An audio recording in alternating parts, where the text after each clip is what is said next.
잠언 31장 3절부터 7절까지입니다.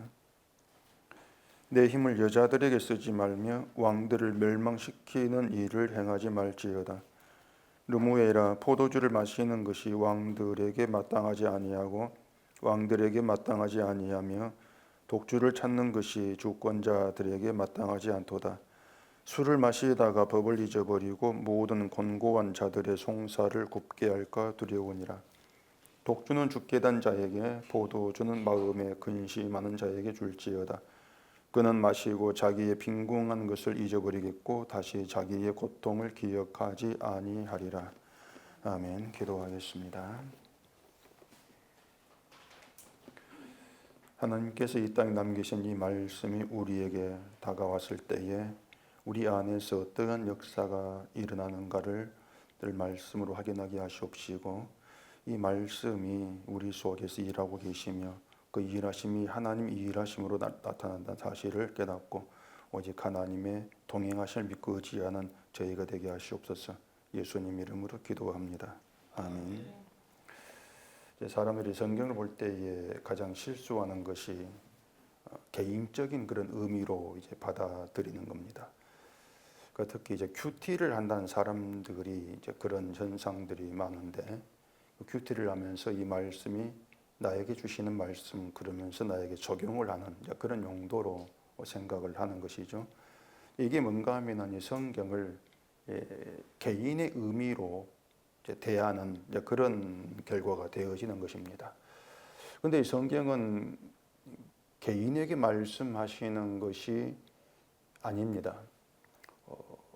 왜 그런가 하면 그 31장이 르무엘이라고 하는 정체를 알 수 없는 왕의 어머니가 아들인 왕에게 훈계한 말로 되어 있지 않습니까?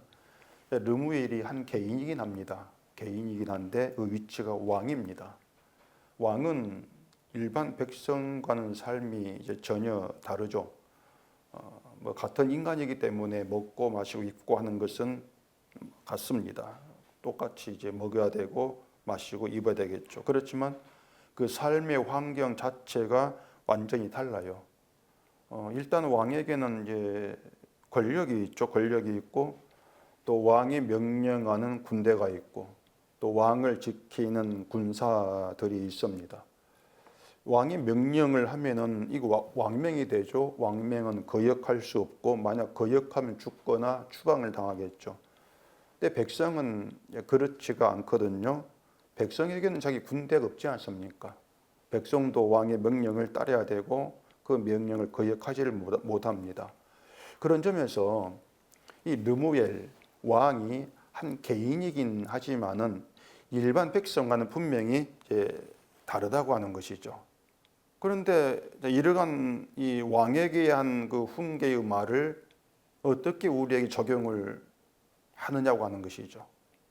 적용이 안 되는 것이거든요. 우리는 이제 왕이 아니기 때문에 권력이란 것도 없고, 그런데 우리가 이 성경을 자꾸 나 개인에게 주는 말씀 이렇게 대하게 되어지면은 이제 오늘 본문과 같은 그런 내용들, 왕에게 한 어머니의 훈계 이러한 내용들이 결국 나와는 거리가 멀어질 수밖에 없는 겁니다. 이러한 것들이 성경을 좀 잘못 보고 있는 것이다. 그런 의미가 되어지는 것이죠. 3절을 봐보십시다. 내 힘을 여자들에게 쓰지 말며 왕들을 멸망시키는 일을 행하지 말지어다. 왕에게는 힘이 있어요. 힘이 있는데 그 힘을 여자들에게 이제 쓰지 말라는 겁니다. 여자들에게 힘을 쓰지 말라는 것이 무슨 말인가 하면은 여자에게 돈을 쓴다. 이런 의미의 말로 생각을 하면은 여자의 환심을 사거나 그 여자의 마음을 얻기 위해서 돈을 들이는 이런 의미가 되겠죠. 그것처럼 왕이 여자의 마음을 얻기 위해서 또 내가 사랑하는 여자라는 점에서 내게 있는 힘을 여자에게 쓴다. 그렇게 하지 말라. 그런 의미가 된단 말입니다. 그런데 뒤에 이어지는 말이 왕들을 멸망시키는 일을 행하지 말지어다. 이렇게 되어 있지 않습니까? 그 내용만 보면은 이제 하지 말라는 훈계가 서로 다른 두 가지로 되어 있는 것처럼 보일 수가 있습니다.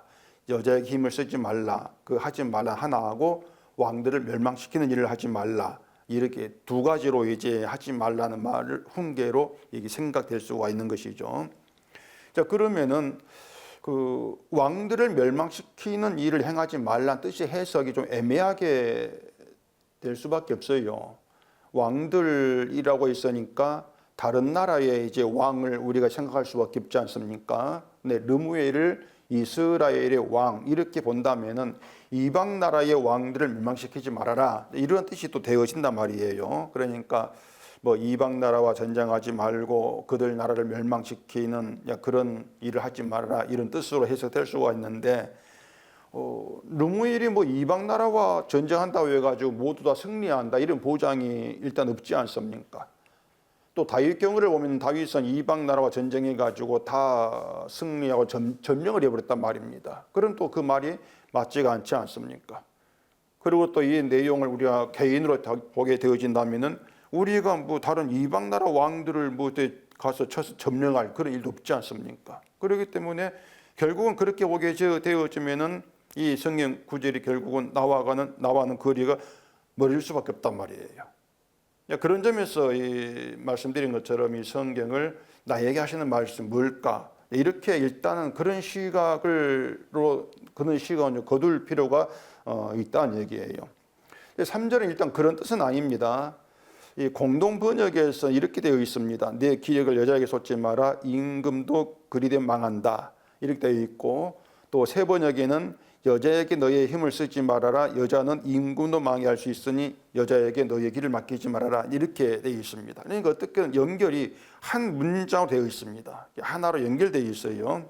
그래서 3절은 왕이 여자에게 힘을 쓴다는 것은 자기 힘을 여자에게 주는 것이죠. 왕의 권력을 내가 사는 여자에게 준다. 이런 뜻이란 말입니다. 단순히 뭐 옷 사주고 보수 사주고 이런 게 아니고 왕의 권력을 나누어 주는, 왕이 사랑하니까 왕의 권력 여자에게도 이제 주어지겠죠. 나눠주는 이런 의미가 되어지는 것이에요. 근데 그게 왕들이 망하는 길이다. 이런 뜻이란 말입니다. 르무엘을 포함해서 모든 왕들이 그렇게 했을 때 그건 다 망하는 길이야. 이런 의미가 되어지는 거예요. 왕이 여자에게 마음 뺏겨가지고 자기 힘을 쓰는 것은 망하는 길로 가는 것이다. 이런 의미로 이해하시면 되는 것입니다. 근데 말씀드린 것처럼 우리는 대통령도 아니고 이제 왕도 아니란 얘기죠. 뭐 손에 뭐 한문으로 왕으로 쓰고 뭐 TV 토론 나왔던 그런 분도 있는데 제가 입이 근질거리는 걸 좀 참고 있습니다. 오늘 본문 보면서 자꾸 저 이후에 있는 부부가 자꾸 생각이 나요. 본문 보면서 거의 딱 맞는 본문이 돼가지고 우리는 왕도 아니고 여자에게 쓸 힘도 없어요. 그래서 이 성경을 자꾸 이제 한 개인에게 주는 개인에게 주는 훈계 이렇게 이제 생각이 되어지면은 왕이 아니고 힘도 없고 또 뒤에 나오지만은 술도 먹지 않는다면은 이 본문은 나의 개인과는 전혀 관계없는 해당 사항이 없는 그런 내용이 되어버린단 말입니다. 그래서 우리는 이제 나라고 하는 개인은 잊어야 됩니다. 성경 볼 때 나는 잊어버리고 뭘 생각해야 되냐? 우리라는 관계 생각해. 나가 아니고 우리란 말입니다. 성경은 우리에게 하는 이야기, 우리에게 하는 이야기고 그 우리 속에 속한 것이 나다. 그렇다면 우리는 똑같은 나죠. 그러니까 서로 다른 나가 아니고 같은 나, 그게 우리의 의미가 된단 말입니다. 그런 시각에서 성경을 보셔야 돼요. 근데 사람들이 이제 우리라고 하는 관계를 빼버리고 나 개인에게 주는 성경으로 적용하려고 하다 보니까 이 본문 같은 내용은 나와는 거리가 뭐네? 이게 무슨 나에게 준 말씀이야? 그런 이제 나와는 관계없는 그런 느낌으로 이제 보게 된단 말입니다. 그러니까 이렇게 생각하시면 되는 것입니다. 기독교인 백성이 성경을 본다고 했을 때에 각자 개인에게 적용하려고 하면은 사람마다 환경이 달라요. 다르기 때문에 동일하게 적용이 될 수가 없단 말입니다. 부자에 대한 내용이 있다면은 부자가 보는 그 성경 구절이 보는 시각과 또 가난한 사람 보는 시각이 다를 수밖에 없죠. 그래서 누구에게는 나에 대한 이야기가 되고 누구에게는 또 나와 관계없는 그런 이야기가 되어진단 말이에요. 그래 말씀드린 것 중요한 것은 우리라는 관계에서 성경을 보는 것이다. 먼저 이 왕이 의미하는 바를 좀 생각해야 되는데 왕은 왕이고 나는 나다. 이것이 아닙니다. 왕 밑에 백성이 있지 않습니까? 왕에게 속한 백성이 있다는 것입니다. 모든 백성이 왕에게 속해 있어요. 그렇다면 우리랑 관계 볼 때에 그 왕을 중심으로 해가지고 모든 백성, 우리라는 관계로 하나로 모아지게 된단 말입니다. 그 구약 성경을 보시면은 하나님이 이스라엘 한 사람 한 사람을 상대하지 않습니다. 그런 내용이 없어요. 이스라엘 어디 백성의 이름 말하면서 너 이렇게 그런 내용이 없단 말입니다. 그러니까 이스라엘 백성 개개인의 신앙생활을 살피면서 그 개개인이 잘하고 못하는 걸 따지고 개개인에게 복을 주고 벌을 주는 그런 식으로 성경에 되어 있지 않습니다. 성경은 항상 그 백성을 지배하는 우두머리인 왕과 상대를 해요. 하나님은 늘 왕과 상대합니다. 그래서 왕이 잘못하면 이스라엘이 벌을 받는 그런 구조로 되어 있어요. 왕 한 사람 잘못했는데 이스라엘 전부가 벌을 받아요. 그게 이 구약 성경이란 말입니다. 이걸 반대로 바꾸고 말하면 왕 한 사람이 잘하면 이스라엘 전부가 복을 받는다. 이게 성경 구조예요. 그런데 이스라엘 왕 중에 하나님이 잘했다고 칭찬하시고 복을 줄 만한 왕이 있습니까? 없어요. 잘한 왕이 없단 말입니다. 그렇기 때문에 이스라엘도 유다도 망하는 길로 간 거예요. 왕 한 사람 때문에 모두 망하는 길로 갔다. 자, 그러면은 백성 한 사람이 나와가지고 아니 하나님 왕이 다 잘못한 것인데 왜 내가 벌을 받아야 됩니까? 이렇게 항변한다면 그게 옳으냐 말입니다. 그 항변이 옳지가 않아요. 왜 그런가 하면은 왕의 잘못은 왕 한 사람 개인의 잘못이 아니기 때문에 그렇습니다. 그 말은 왕의 잘못을 무작정만 백성에다 뒤집어 씌운다 이 뜻이 아니고 왕이 범죄함에서 그 범죄가 모든 인간이 같다는 것이에요. 왕의 범죄는 모든 백성의 범죄 똑같은 것이다. 백성들의 범죄, 백성 한 사람의 문제가 왕을 통해 드러났다. 이렇게 보시면 돼요. 우리는 그 죄라고 하는 것을 행위에서 찾으려고 하거든요. 그래서 죄가 되는 행위가 나이 없으면 난 범죄하지 않았다. 이렇게 생각한단 말입니다.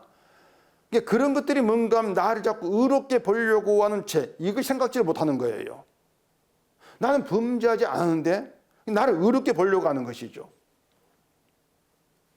다윗이 바세바를 범하고 죄를 감추려고 남편 우리아를 죽였습니다. 그런 행위가 오늘 우리에게는 없지 않습니까? 그러면 다윗은 죄인이고 나는 아니다.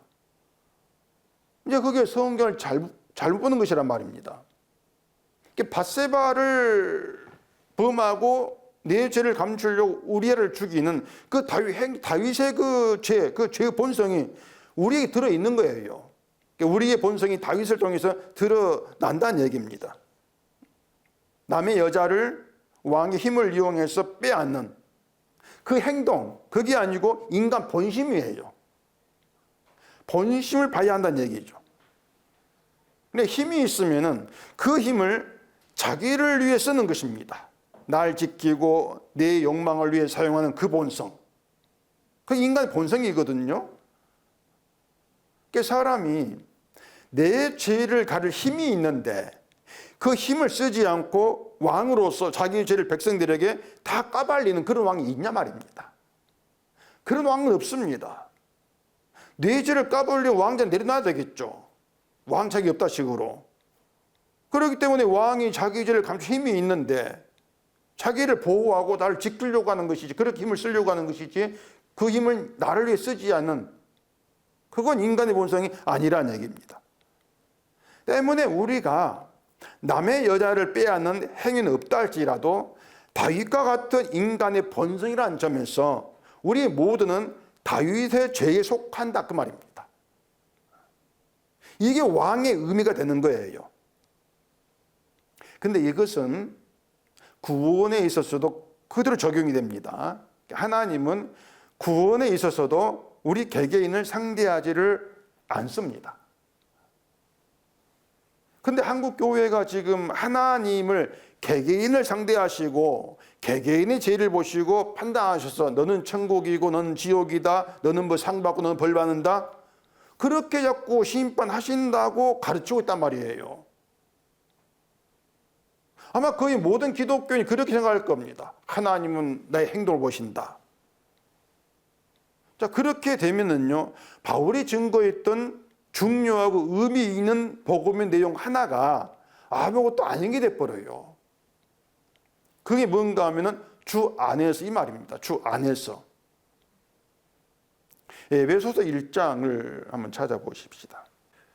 에베소서 1장 3절입니다.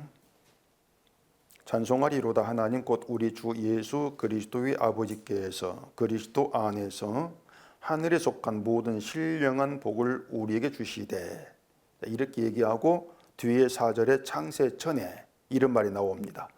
이 3절의 내용은 이미 창세 전에 하나님께서 세우신 법칙이에요.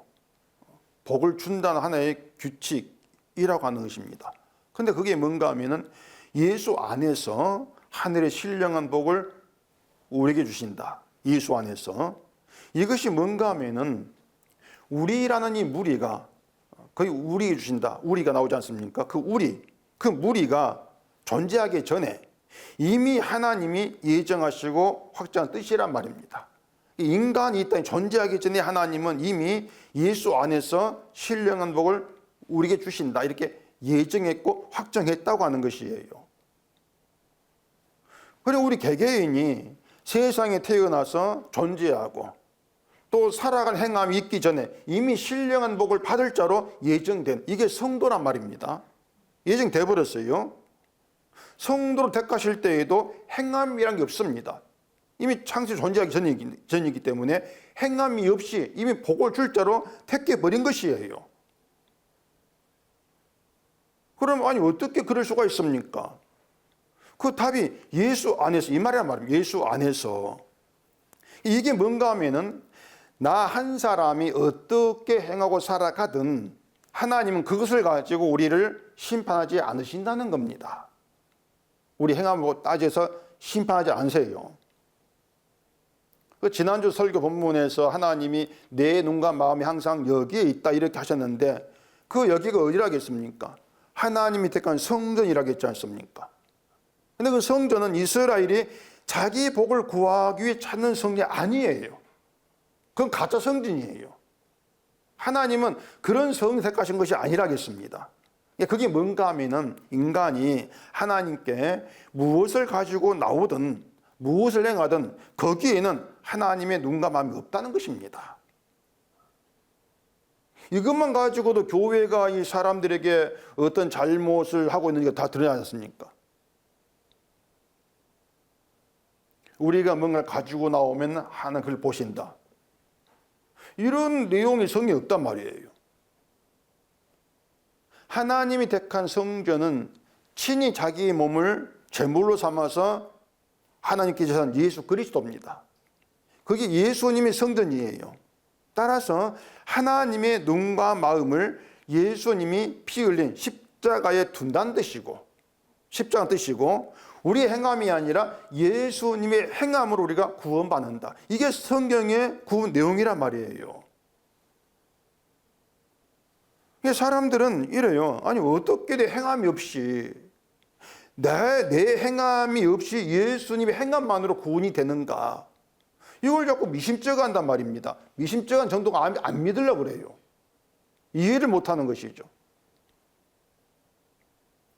예수님의 행함이 구원이 된다는 것이 뭔가 하면은 예수님이 우리의 왕으로 오셨기 때문에 그렇습니다.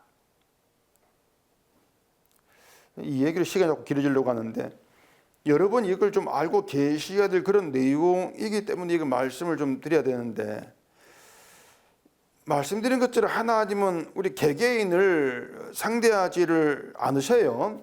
이걸 분명히 기억하고 계셔야 됩니다. 하나님은 내가 어떻게 행하는가를 유심히 보고 계시다가 그 행함을 가지고서 벌 주고 상 주고 이런 분이 아니란 말입니다. 이러한 얘기는 인간의 종교성이 나온 신지식이에요. 사탄이 넣어준 지식이죠. 그렇게 해서 항상 자기 행함을 살피게 하는 것이고, 또 저 사람과 내 행함 비교해 가면서 좀 더 선한 행함이 있는 나를 높이게 하고, 이게 사탄이란 말입니다. 근데 이것이 예수님을 나의 왕으로 여기지 않는 거예요. 자, 구약에서 왕 한 사람이 잘하면 복의 혜택을 이스라엘 전부가 반다하겠습니다. 근데 왕 한 사람이 잘못하면은 이스라엘 전부가 심판받아요. 왕 한 사람 때문에. 구약에서는 잘한 왕이 없다고 했는데 신약에는 잘한 왕이 있습니다. 예수님이지 않습니까? 예수님이 잘하셨어요. 그 예수님 우리가 왕이라 한단 말입니다. 예수 우리 왕이여 뭐 이런 노래도 있는데 그런 노래를 매일 부른다 한들 그 무슨 의미가 있습니까? 예수님 보이지 않는데 그냥 우리 왕이요. 그냥 노래 부르는 것이 전부란 말이에요. 예수 우리 왕이요. 이 말이 의미가 뭔가 하면은 우리 왕 되신 예수님 한 분의 그 행위로 인해서 우리가 복의 혜택을 누리고 구원받습니다. 이게 왕의 뜻입니다. 예수님을 그렇게 믿는 게 왕 되신 주님께 복종하는 거, 순종하는 거예요. 왕을 높이는 것이죠. 그 말에는 주 앞에서 내 행함을 돌아보고 자랑하는 죄입니다. 그 뜻이 담겨 있단 말입니다. 오늘 본문에서 말한 왕을 생각해 보세요. 왕에게 있는 힘을 여자의 마음을 얻기 위해 쓴다. 이것은 왕이 여자에게 마음을 뺏겠다. 이러한 것이고 결국은 왕이 원한 대로 따라간다. 왕이 그 의미가 된단 말입니다. 자, 솔로몬이 자기 힘을 여자에게 썼습니다. 힘을 얼마나 쏟아부었는지 후궁이 700이고 첩이 300이에요. 1000명을 얻을 정도로 힘을 썼단 말이에요. 그 여자들이 다 이스라엘 여자가 아니라 이방 여인입니다. 여인에게 마음 뺏긴 것이죠. 그렇게 솔로몬이 왕 노릇 어떻게 했습니까? 열왕기상 11장 한번 찾아보세요. 또 확인해 봐야 되겠죠? 열왕기상 11장 1절입니다. 솔로몬 왕이 바로의 딸 외에 이방의 많은 여인을 사랑하였으니 곧 모압과 암몬과 에돔과 시돈과 헷 여인이라. 여호와께서 일찍이 여러 백성에 대하여 이스라엘 자손에게 말씀하시기를 너희는 그들과 서로 통혼하지 말며 그들도 너희와 서로 통혼하게 하지 말라. 그들이 반드시 너희의 마음을 돌려 그들의 신들을 따르게 하리라 하셨으나 솔로몬이 그들을 사랑하였더라. 왕은 후궁이 700명이요 첩이 300명이라. 그의 여인들이 왕의 마음을 돌아서게 하였더라. 자, 거기 잠깐 펴놓으십시오. 이방의 많은 여인을 사랑했다. 수많은 여인에게 마음을 빼앗긴 것이죠. 하나님은 이방 여인과 통혼하지 말라고 하시면서 여인들이 너희의 마음을 돌려서 그들의 신을, 이방 신을 따르게 할 것이다. 이렇게 말씀했는데 그걸 이미 없는 말씀처럼 그렇게 받아들인단 말입니다. 마음이 뺏긴 거예요. 결국에 1000명의 여인들이 솔로몬의 마음을 하나님 말씀에서 돌아서게 한 것이죠. 이것은 솔로몬이 젊을 때가 아니라 나이가 많았을 때입니다. 이제 말년이 되었을 때예요. 그 데야 7장에서 성전 건축하고 기도한 걸 보면은 솔로몬이 그때 야 신앙이 뭔가 있구나 이런 생각이 들 수가 있습니다. 그때 솔로몬 나이 30대 초반입니다. 역대하 7장에 나오는 그 내용이 결국은 이 여자에게 마음 뺏긴 여자에게 힘을 쓴 그 상태가 뭔가 하면은 성전 건축할 때 솔로몬은 아닌 거예요. 이게 뭔가 하면은 솔로몬 한 사람 이야기가 아니라 인간 모두 이야기란 말입니다. 인간 모두 이야기다. 이게 뭔가 하면 우리가 오늘 믿음이 있다고 해서 끝까지 가지를 않습니다. 믿음이. 그건 우리 믿음이 아니거든요. 자, 다윗이 밧세바를 범하고 우리엘을 죽인 일이 왕이 된 후의 일이지 않습니까? 그런데 시편 51편에서 보면은 그 다윗이 말하기를 죄악 중에 출생했다. 이렇게 말하면서 어머니가 죄 중에서 나를 잉태했습니다. 이렇게 고백했단 말입니다. 자, 죄악 중에 출생했다고 하는 것은 죽을 때도 죄악 중에 죽는다 그 뜻이에요. 출생이 죄이고 죽는 것도 죄다. 날서부터 죽을 때까지 몽땅 다 죄악 중에 있는 것이다. 이게 다윗이 자기를 이제 알게 된 자기의 실상이란 말입니다. 그러니까 나서부터 죽을 때까지 그 시간 속에 죄가 아닌 게 없다고 하는 것이에요. 정리하면은 우리를 죽인 죄가 다윗 인생 전부에 퍼져버립니다. 이게 과거 그때 우리를 죽였다. 그 죄, 그걸 넘은 것이 아니라 다윗 인생 출생부터 죽을 때까지 모든 인생에 그 죄가 퍼져버린 거예요. 또 열왕기상 11장 또 가보십시다. 11장의 6절입니다.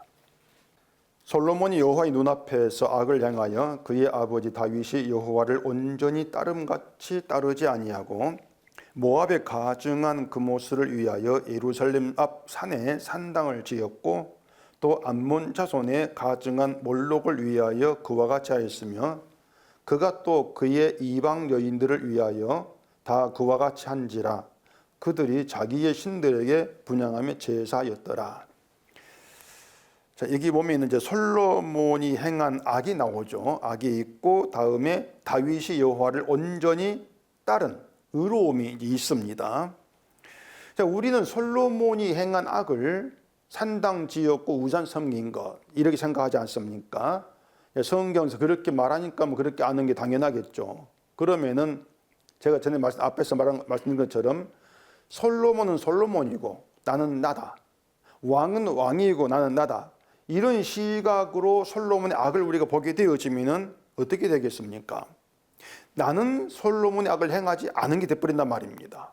왜? 산당도 지은 것이 없고 우상 섬기지 않았으니까 나는 솔로몬 같은 죄 있지 않다. 이렇게 우리를 볼 수밖에 없단 말입니다. 그리고 다윗이 여호와를 온전히 따랐다는 것을 우상 섬기지 않고 하나님을 섬긴 것. 또 이렇게 알 것이고 그럼 다윗이 나다. 나는 하나님을 온전히 따랐어. 또 그렇게 자기를 볼 게 아니냐 말입니다. 그러니까 우리가 성경을 자꾸 그렇게 해석을 하기 때문에 내가 잘하면 돼. 내가 하나님을 잘 따르면 돼. 이스라엘 이렇게 했지만 이렇게 안 하면 돼. 그렇게 자꾸 성경을 그렇게 볼 수밖에 없는 거예요. 그게 늘 자기를 의식한단 말입니다. 근데 그게 가짜 믿음이란 얘기예요. 나를 의식한다고 하는 것이. 사람이 자기를 의식하면서 오늘 믿음이 있다 할지라도 그 믿음이 평생 가지를 못하는데 그게 인간됨인데 그런 인간됨을 안다면 오늘의 의라고 하는 게 아무 의미가 없단 말이에요. 소용이 없단 말입니다. 근데 그런 시각이 없는 거예요. 다윗이 여호와를 온전히 따랐다 이렇게 말하는 것은 흠없는 완전한 따름 이 뜻입니다. 온전한 것이 흠이 없는 완전한 따름, 완전한 순종. 이게 인간으로는 안 돼요. 우리가 하나님을 따라갑니다. 순종합니다. 아무리 우리가 얘기를 한다 할지라도 온전한 흠이 없는 그런 순종, 그런 따름 이건 우리에게 나올 수가 없어요. 우리가 되지 않는 문제란 말입니다. 그럼 뭐냐? 그 시편 51편 1절에 오시면은 하나님이여 주의 인자를 따라 내게 은혜를 베푸시고 주의 많은 긍휼을 따라 내 죄악을 지워 주소서 이런 고백이 있거든요. 이게 뭐냐면은 다윗이 하나님의 인자하신 긍휼을 의지했던 그 뜻입니다. 인자를 따라 긍휼을 따라 이 말은 하나님의 인자하심, 긍휼을 의지했습니다. 그러니까 하나님의 긍휼만이 죄를 덮는다. 이걸 다윗이 알았다는 것이에요. 그렇게 하나님의 긍휼을 의지하는 것이 하나님을 온전히 따르는 그런 의미가 되어지는 거예요. 그런데 이건 인간의 행한 문제가 아닙니다. 하나님의 긍휼이 죄를 지운 능력이 되구나. 이걸 믿는 것이거든요. 그럼 다윗처럼 하나님 우리가 온전히 따르려면 무엇이 필요하는가? 내 죄가를 아는 것입니다. 다윗이 나는 내 죄가를 아오니 내 죄가 항상 내 앞에 있나이다. 그것처럼 내 앞에 있는 죄를 보는 마음이 있어야 돼요. 근데 여인들이 왕의 마음을, 솔로몬의 마음을 돌아서게 한단 말이에요. 어디로? 솔로몬이 사랑하는 여인이 돌았다는 얘기고, 좀 더 정확히 말하면 여인에게 마음 뺏긴 나에게로 마음이 돌아서 버린 것입니다. 그러니 돌아선 마음으로는, 빼앗긴 마음으로는 자기 죄를 보지를 못하는 것이죠. 결국 이게 무슨 뜻인가 하면은 늘 우리 마음이 하나님 말씀이 아니라 나에게로 돌아서게 되면서 죄를 보지 못하는 마음, 이게 우리 본래 마음이란 얘기예요. 여인에게 힘쓴 왕 한 사람, 그 사람 문제가 아니고 늘 나를 사랑하는 가운데에서 나를 보고 살아가는 그런 나의 문제다, 이렇게 되어진단 말입니다. 그러니 왕의 문제가 결국 우리 모든 문제가 되어지는 것이죠. 왕 한 사람 문제가 이스라엘 전부의 문제로 드러나는 것이고, 그러니 왕 한 사람 잘못해서 심판한다, 여기 할 말이 없어진다는 얘기예요. 그 솔로몬이 산당을 짓고 우상을 섬긴 것도 절을 짓고 부처를 섬기고 이런 의미로 우리가 생각하면 또 안 됩니다. 저 그렇게 생각하기 때문에 나를 자꾸 제외를 하려고 하는 것이거든요. 산당을 짓고 우상 섬기는 거기에 없는 게 있어요. 없는 게. 하나님이 택한 성전에는 있는데 우상 산당에는 없습니다. 성전에는요, 인간의 죄가 있어요. 죄가 있고, 죄 없는 제물에 희생이 있고, 우상의 상당에는 그게 없습니다. 인간 죄가 없어요. 대신 인간의 정성이 있죠. 정성이. 이게 성전과 산당이 다른 점이에요. 하나님이 택한 성전에 인간 정성이 안 쳐줍니다. 그 정성이라고 하는 의미 없는 거예요. 그러니 그런 성전 성리 아니다, 가짜야, 이 잘라버리는 것이죠. 갓바위에 가면은 거기에 인간 죄가 있습니까? 그 인간 죄가 없거든요. 그냥 거기 찾아나온 인간의 정성으로 가득해요. 제가 이거 한번 가봤는데 큰 바위에 뭐 하여튼 틈에다가 막 500원짜리 동전 붙여놓고, 이게 붙으면은 이게 이제 소원 성취가 되고, 안 붙으면 떨어지면은 또 붙이고, 붙으면 이제 되고, 그런 것도 있고요. 또 절강 그 천정에 달아놓고 연등이라고 합니까? 이것도 가득하지 않습니까? 그 연등 하나하나가 인간 정성의 소원이란 말입니다. 그래서 제가 교회를 불교 절간이라고 말합니다. 왜냐하면 죄는 없고 온통 인간 정성과 소원으로 가득한 교회이지 않습니까, 지금은? 그게 절간이에요. 이건 심한 말이 아니라 이건 실상 그대로입니다. 솔로몬이 여인을 사랑해서 마음 빼앗긴 것처럼 우리 모두도 내가 사랑하는 것에 마음 뺏기고 그걸 얻기에 힘을 쓰고 살아가는 삶. 그게 우리가 아니라고 나를 제외할 수가 없단 말이에요. 그렇기 때문에 성경 앞에서 난 아닙니다. 왕은 왕이요 난 납니다. 이게 통하지를 않습니다. 왕을 대표로 해가지고 모든 인간의 악함, 죄됨, 왜 심판을 받을 수밖에 없는가, 이걸 다 보여주고 있단 말이에요. 그래서 성경은 우리 행함이 아니라 우리 본성을 지적하고 죄로 드러내기 때문에 그렇습니다. 행함을 보고 따지면 안 돼요. 본성이 뭔가 이걸 파악하셔야 되지. 하나님이 솔로몬에게 나라를 빼앗아 내 신하에게 준다 이렇게 말씀했거든요. 그로 인해 이스라엘이 이제 북쪽과 남쪽 유다로 분열된단 말입니다. 내가 사랑하는 것에 마음 뺏긴 그것이 나를 멸망하는 길로 끌어간다. 그게 저 길의 그 뜻이에요. 좀 더 세밀하게 해석을 하자면은 내가 사랑하는 내가 나를 멸망의 길로 가게 한다, 그 뜻이 되는 것입니다. 이게 성경 내용이에요. 그럼 나의 원수 내가 되는 것이고 나의 적이 내가 되는 것이고. 그럼 한번 4절 봐보십시다. 느무이라 포도주를 마시는 것이 왕들에게 마땅하지 아니하고 왕들에게 마땅하지 아니하며 독주를 찾는 것이 주권자들에게 마땅하지 않도다. 이것도 뭐 당연히 이제 왕은 술 마시면 안 된다 그런 뜻은 아닙니다. 그 호세아서 4장 11절에 보시면 음행과 묵은 포도주와 새 포도주가 마음을 빼앗는다 이렇게 말했습니다. 술이 마음 빼앗는다.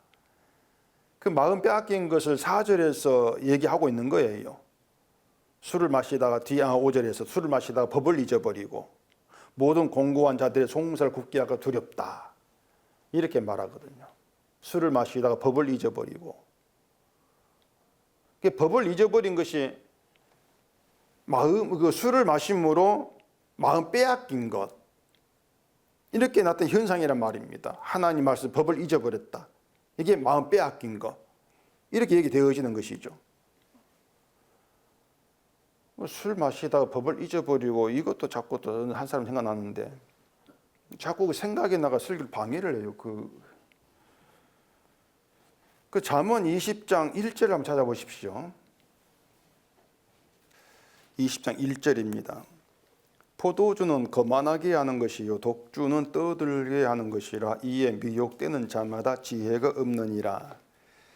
그 술 마시면 뭐 용기가 난다 이런 말도 있지 않습니까? 취해서 자기가 누구인가를 이제 자각하는 게 두뇌친다 그런 뜻이 되는 것인데 평소에는 뭐 직장 상사에게 불평도 못하고 있다가 술자리에 취하면 불평을 쏟아내는 이런 경우 있지 않습니까? 그래 술 깨면 내가 왜 그랬지 막 후회하고 말입니다.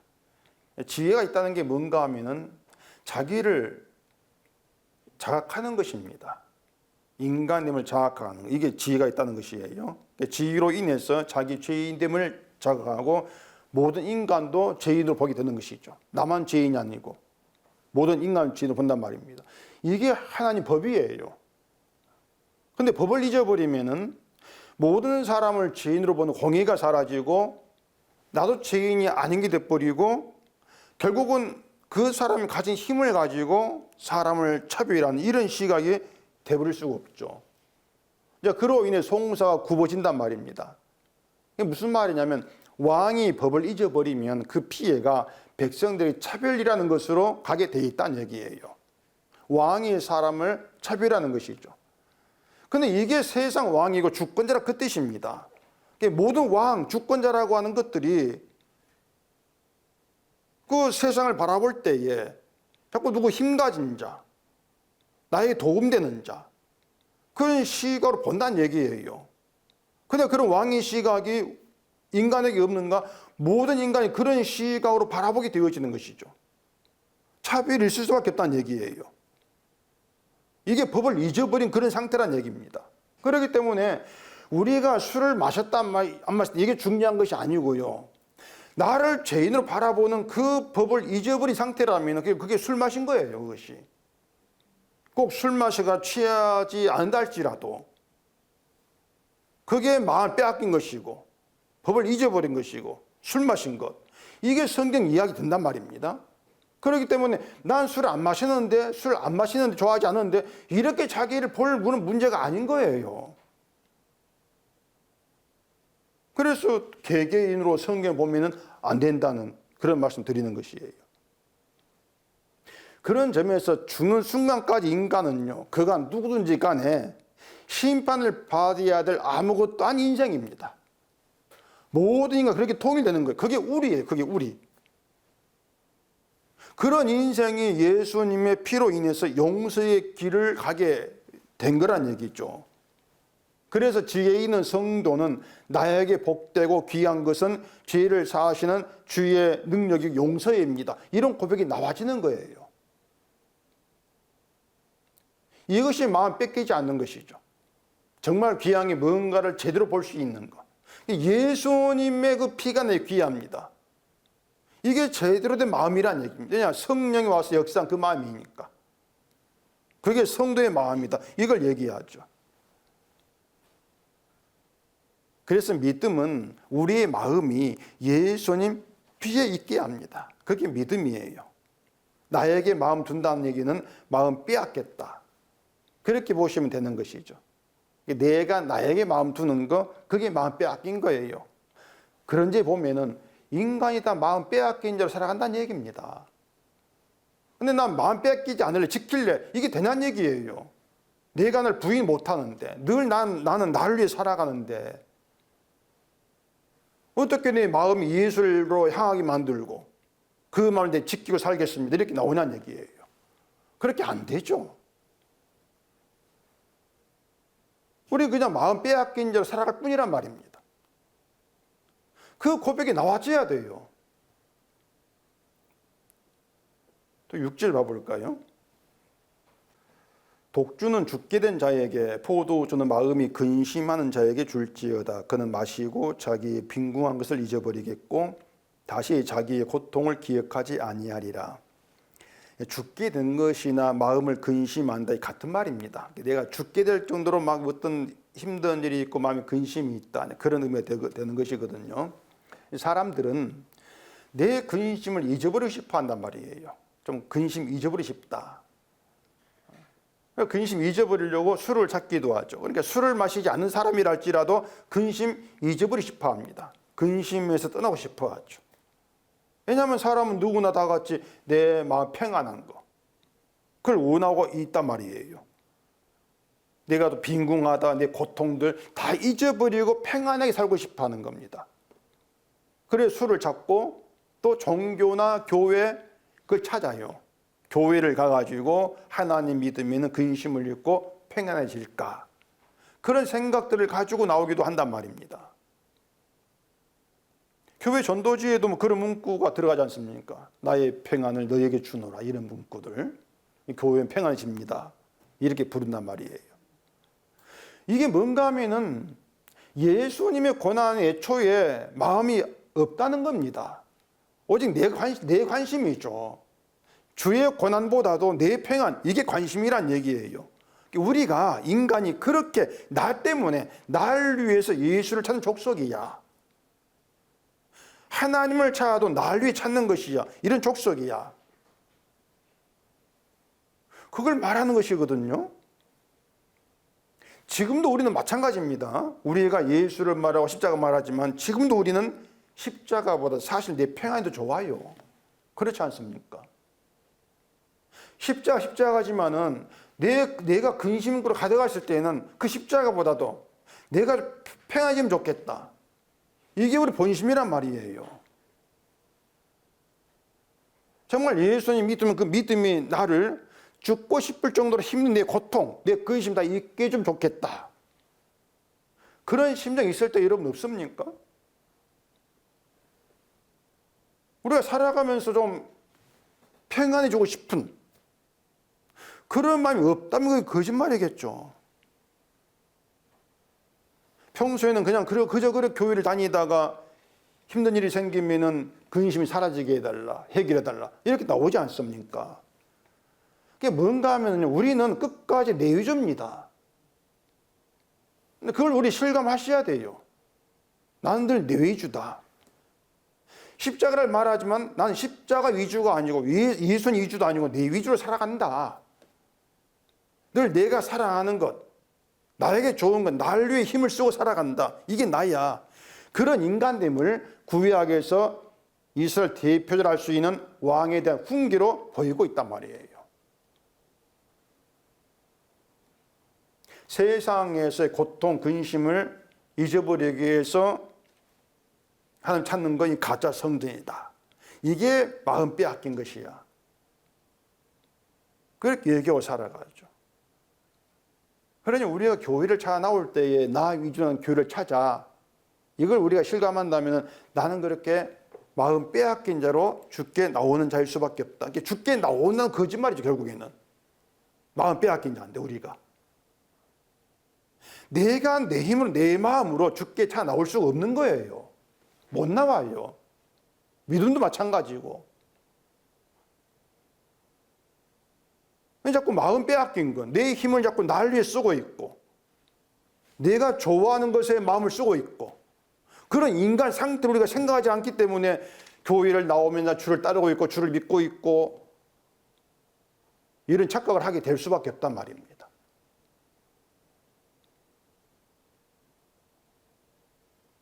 우리가 하나님을 찾는 건 모두가 다 거짓 가짜다. 이게 인정이 되셔야 돼요. 하나님의 약속에는요, 우리의 근심 있게 해줄 일이 없습니다. 내가 너의 근심을 사라지게 해줄게. 이게 하나님 약속이 없어요. 이건 그냥 술, 포도주, 우리의 마음을 빼앗는 그것들이 주는 거짓말입니다. 하나님이 택하신 성전은 죄로 인해 죽어야 될 인간을 제물의 피로 용서하시는 궁율의 은혜만 흘러나옵니다. 그게 참된 성전이란 말입니다. 그 은혜를 잊지 않는, 그 은혜의 마음이 있는 그러한 백성이 하나님 백성이기 때문에 하나님은 자기 백성과 동행하면서 죄를 용서하신 궁율의 은혜를 잊지 않도록 그렇게 일해 나가시는 거예요. 그 일의 도구로 쓰이는 것도 근심을 주시는 것이고요.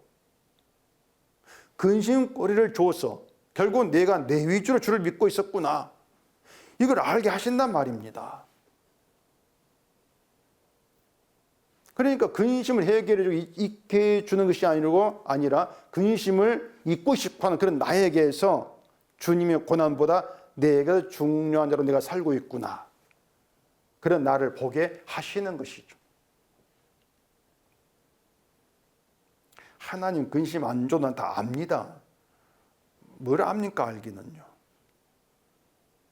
우리 몰라요. 늘 잊어버립니다. 마음 빼앗깁니다. 그게 우리 일상들입니다. 그렇게 해서 내가 어떠한 자인가를 보게 하시면서 왕으로 오신 주의 일이 나의 생명이 되신다, 그걸 그 순간 또 깨달아 알게 하시는 것이죠.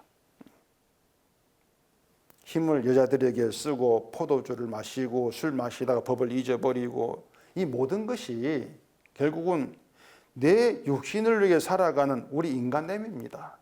거기 다 담겨 있는 거예요. 왕이라고 해서 백성을 위해 일하지 않습니다. 왕이든 어느 인간이든 자기를 위한 이 일에서 벗어나지를 못합니다. 왕도 우리도. 그래서 인간은 주를 믿을 수 없는 자고 주의 일을 할 수가 없는 것이고 주께 영광 돌릴 수도 없는 그런 인간으로 태어났다가 그런 인간으로 죽는 것 외에 다른 길은 없어요. 그런 우리에게 내가 한 일이 아니라 왕으로 오신 주가 행한 그 일이 생명이 된다, 그게 복음으로 다가온단 말입니다. 그러니 복음이 내게 다가와서 복음의 지혜가 있게 하고 그 지혜가 나로 하여금 주의 일을 바라보게 하는 것, 이게 바로 은혜란 얘기예요. 근심이 사라진 은혜가 아니고 나로 하여금 주의 일을 바라보게 하는 것, 그 주의 일이 생명이 됩니다. 고백이 나오게 하는 것, 이게 은혜란 말입니다. 근심거리 그대로 있는 상태에서 그 은혜 감사가 되는, 그게 성도인 거죠. 나를 믿는 게 아니라 주를 믿는다, 이게 무슨 뜻인지 아셔야 돼요. 사람들은 다 주를 믿는다고 말할 겁니다. 그런데 그 믿음을 뚜껑 열어보면은 모두가 자기를 믿고 있습니다.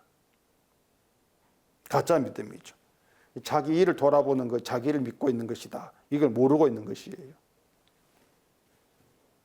그러니 우리가 인정하고 고백해야 될 것, 나는 나에게 있는 힘을 나를 위해 쓰고 살아갑니다. 나는 나를 사랑하는 것밖에 모르는 인간입니다. 하나님 주신 모든 것들을 늘 나는 나를 위해 쓰고 있습니다.